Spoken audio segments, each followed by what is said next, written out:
करते हैं। ठीक है, इसके बाद हम आगे बढ़ते हैं कि जीरोथ लॉ ऑफ थर्मोडायनेमिक्स क्या होता है। जीरोथ लॉ ऑफ थर्मोडायनेमिक्स मतलब ये टेम्परेचर पे डिपेंड करेगा। Zeroth law of thermodynamics is related to temperature. According to this law, इस लॉ के अनुसार क्या होता है कि अगर दो सिस्टम है आपके, वो दोनों सेपरेटली है और थर्मल इक्विलिब्रियम की कंडीशन में है, तो आप जब अनदर सिस्टम को इसके अंदर लाओगे, तीसरे सिस्टम को, तो वो भी क्या होगा, थर्मल इक्विलिब्रियम की कंडीशन में होगा। तो इस लॉ को ही जीरोथ लॉ ऑफ थर्मोडायनेमिक्स कहते हैं कि मतलब ये टेम्परेचर पे डिपेंड करता है। रिलेटेड किससे होता है, टेम्परेचर से। अब देखिए यहाँ लिखा रहा है according to this law if two systems are separately thermal equilibrium with another system then they must also in thermal equilibrium की कंडीशन में होगा। ठीक है, अब इसके बाद आता है फर्स्ट लॉ ऑफ थर्मोडायनेमिक्स।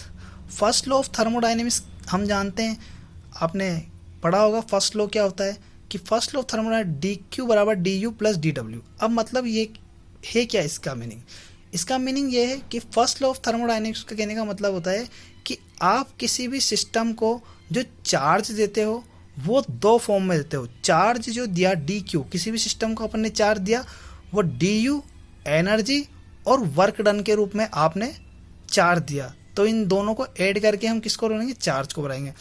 अब परिभाषा पढ़िए यहाँ पर, according to first law of thermodynamics the total heat मतलब जो आपने टोटल हीट डी क्यू दिए, डी क्यू बोला है चार्ज के रूप में, डी क्यू टोटल हीट दिए supply to the system, heat supply to the system is equal to the sum of charge in internal energy and work done. ये तो आपकी होगी कि इंटरनल एनर्जी होगी डी यू और ये क्या होगा आपका वर्क डन। तो मतलब कुल जो हीट आपने सप्लाई की है सिस्टम को is equal to sum of, मतलब दोनों के एड में किस किस के, charge in internal energy, change in internal energy and work done on the system. मतलब सिस्टम के द्वारा कितना कार्य किया गया है और एनर्जी में चेंज कितना हुआ, उसे हम किससे डिनोट करेंगे, डी क्यू से। वो क्या बताएगी, आपकी हीट सप्लाई।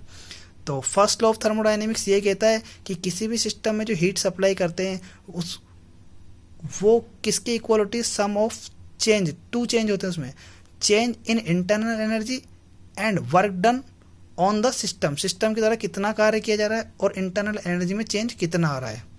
ठीक है, उसके बारे में हम बात करेंगे यहाँ पर। इसके बाद आता है a system in thermodynamics equilibrium must satisfy following condition. मतलब जो थर्मोडायनेमिक सिस्टम है वो किन कंडीशनों को फॉलो करते हैं कि हमने एक सिस्टम माना, जैसे इस सिस्टम को अपन ने माना, ये सिस्टम मान लिया।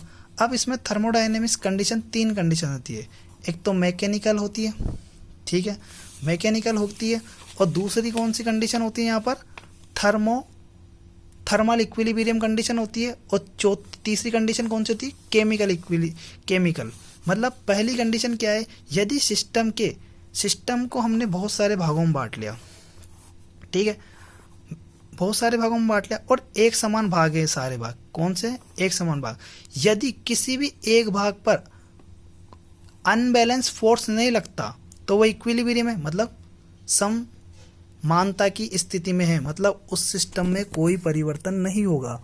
मतलब इसका मतलब भी यही है, आप देखिए ये परिभाषा कि if no unbalance force exist different part of the system, मतलब सिस्टम के किसी भी एक भिन्न पार्ट पर अनबैलेंस फोर्स नहीं लगता, जिसके कारण system and surrounding then system are इस मैकेनिकल इक्विलिब्रियम की कंडीशन में रहेगा। यदि उस पर कोई फोर्स नहीं लगेगा तो वो इक्विलिब्रियम की कंडीशन में रहेगा। ठीक है, थर्मल इक्विलिब्रियम का मतलब होता है यदि सिस्टम का जो टेम्परेचर है, temperature of all part of the system के पूरे पार्ट का जो टेम्परेचर है वो क्या है, सेम है, तो उस समय भी कंडीशन क्या बोलेगी, इक्विलिब्रियम की, कि वो थर्मल इक्विलिब्रियम की कंडीशन में है। इसी प्रकार केमिकल इक्वेशन का मतलब होता है कि केमिकल इक्विलिब्रियम का मतलब होता है कि if composition of the system, मतलब composition of the system are fix, मतलब उसकी जो बनावट है वो फिक्स एंड डेफिनेट है। संरचना अगर किसी भी सिस्टम की फिक्स एंड डेफिनेट है तो वो सिस्टम में क्या बोलेगा, केमिकल इक्विलिब्रियम की कंडीशन को फॉलो करेगा। तो यहाँ मैकेनिकल हो गया, थर्मल हो गया, केमिकल हो गया। मैकेनिकल का मतलब आपको समझ में आ गया कि किसी भी अनबैलेंस फोर्स नहीं लगेगा किसी भी डिफरेंट पार्ट पर, सिस्टम के किसी भी डिफरेंट पार्ट पर अनबैलेंस फोर्स नहीं लगेगा। तो उस कंडीशन में हम क्या बोलेंगे कि ये मैकेनिकल इक्विलिब्रियम की कंडीशन में सिस्टम है। थर्मल का मतलब होता है कि टेम्परेचर होगा सिस्टम के पूरे पार्ट का वो क्या होगा, सेम होगा, तो इसे हम थर्मल इक्विलिब्रियम बोलेंगे। केमिकल इक्विलिब्रियम का मतलब होगा कि जो आपका जो सिस्टम है उसकी जो संरचना है वो फिक्स एंड डेफिनेट है, मतलब फिक्स है, तो उस सिस्टम को आप क्या बोलेंगे, केमिकल इक्विलिब्रियम सिस्टम बोलेंगे। तो थर्मोडायनेमिक सिस्टम 3 कंडीशन बता दी, ठीक है। इसके बाद हम पढ़ते हैं फेज स्पेस क्या होता है। फेज स्पेस क्या होता है कि फेज स्पेस किसको डिनोट करता है। हम जानते हैं कि सिस्टम के अंदर स्टेट होती है, तो स्टेट को डिनोट करने के लिए मतलब हम 2 कोऑर्डिनेट लेते हैं, एक तो पोजीशन का लेते हैं, एक मोमेंटम का लेते हैं, और उन दोनों के अंदर सिस्टम के अंदर कोऑर्डिनेट हमने 2 लिए, पोजीशन और मोमेंटम। पोजीशन के हम जानते हैं, पोजीशन क्या होता है कि एक्स वाई जेड कंपोनेंट होते हैं पोजीशन के, momentum p x p y p z होते हैं। तो आप ऊपर जो हमारी परिभाषा है उसमें लिखा रहा है कि फेज स्पेस किसे कहते हैं कि phase space to specify the state of the system, मतलब किसी भी सिस्टम की स्टेट को निर्दिष्ट करने के लिए हमको पोजीशन और मोमेंटम 2 कोऑर्डिनेट की आवश्यकता होती है। सो इन 3 डायमेंशन, और ये किस टाइम 3 डायमेंशन का होता है, पोजीशन के भी 3 होते हैं और मोमेंटम के 3 होते हैं। वी रिक्वायर्ड 6 कोऑर्डिनेट, तो इसमें कितने कोऑर्डिनेट की आवश्यकता होती है, 6 कोऑर्डिनेट की फॉर ईच मॉलिक्यूल, ठीक है। And the 6 dimensional space are now as phase space, और उसे हम क्या बोलते हैं, फेज स्पेस बोलते हैं। ये बात समझ में आई, फेज स्पेस हो गया।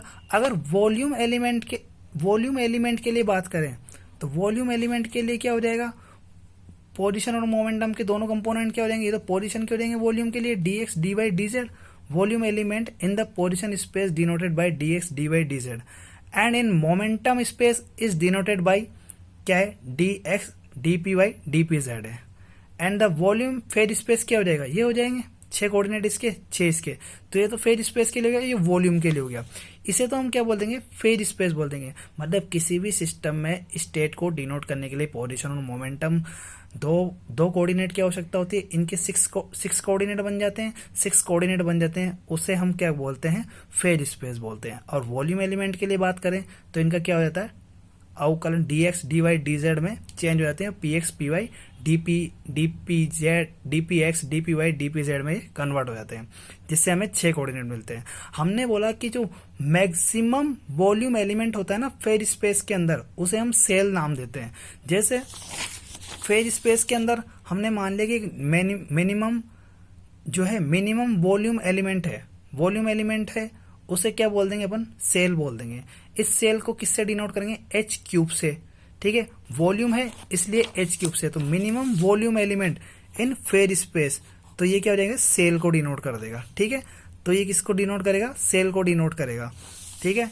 तो हमको ये फेज स्पेस समझ में आया कि जो सिस्टम होता है उसके अंदर स्टेट होती है, स्टेट के अंदर हमें 2 कोऑर्डिनेट की आवश्यकता होती है, पोजीशन मोमेंटम, उसके अलावा हमें 6 कोऑर्डिनेट प्राप्त होते हैं। वॉल्यूम एलिमेंट के लिए भी यही प्राप्त होते हैं। अगर हम कहते हैं कि वॉल्यूम एलिमेंट में जो मिनिमम वॉल्यूम एलिमेंट होता है इन फेज स्पेस के अंदर, उसे हम सेल नाम दे देंगे, तो ये आपका फेज स्पेस कंप्लीट हुआ, ठीक है। अब आता है माइक्रो स्टेट और मैक्रो स्टेट क्या होती है।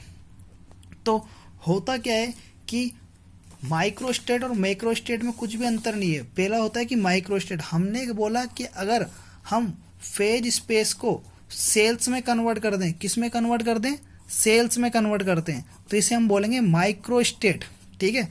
अब इस सेल्स के अंदर जो एटम है उनको अगर हम 6 कोऑर्डिनेट में डिनोट कर दें, 6 कोऑर्डिनेट मतलब पोजीशन और मोमेंटम के, ठीक है, तो उसे बोलेंगे मैक्रो स्टेट।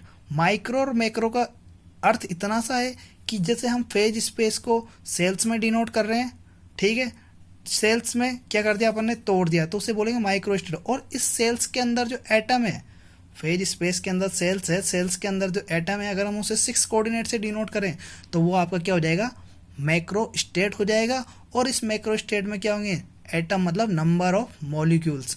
तो हम यहाँ पर परिभाषा देखेंगे, सेम लिखा रही है कि माइक्रो स्टेट और मैक्रो स्टेट क्या होते हैं। If we divide the phase space into the cells, यदि फेज स्पेस को हम सेल्स में डिवाइड करते हैं तो इसे माइक्रो स्टेट कहते हैं of the system. If we define as if we satisfy the 6 coordinate of each molecule in the cells, हमने बोला कि हम सेल्स के मॉलिक्यूल्स को अगर 6 कोऑर्डिनेट्स के अंदर डिनोट कर देते हैं ऑफ द सिस्टम के अंदर जो सेल्स हैं सेल्स के अंदर जो मॉलिक्यूल है, अगर मॉलिक्यूल को हम 6 कोऑर्डिनेट में डिफाइन करते हैं तो उसे हम कौन सी स्टेट बोलेंगे, मैक्रो स्टेट बोलेंगे। मतलब फेज स्पेस का सेल्स में टूटना माइक्रो कहलाता है, और सिस्टम के अंदर जो सेल्स होते हैं, सेल्स के अंदर जो मॉलिक्यूल होते हैं, मॉलिक्यूल को 6 कोऑर्डिनेट में दर्शाना, स्पेसिफाई करना, वो क्या कहलाता है, माइक्रो स्टेट कहलाता है। इस definers we specify the number of molecule each cell of the system, तो ये क्या बताएगा कि जो सिस्टम के अंदर जो सेल्स हैं, सेल्स के अंदर क्या है, मॉलिक्यूल्स हैं, मॉलिक्यूल्स को क्या कर रहा है, स्पेसिफाई, दर्शा रहा है। ठीक है, अब आती है इसके बाद एनसेम्बल।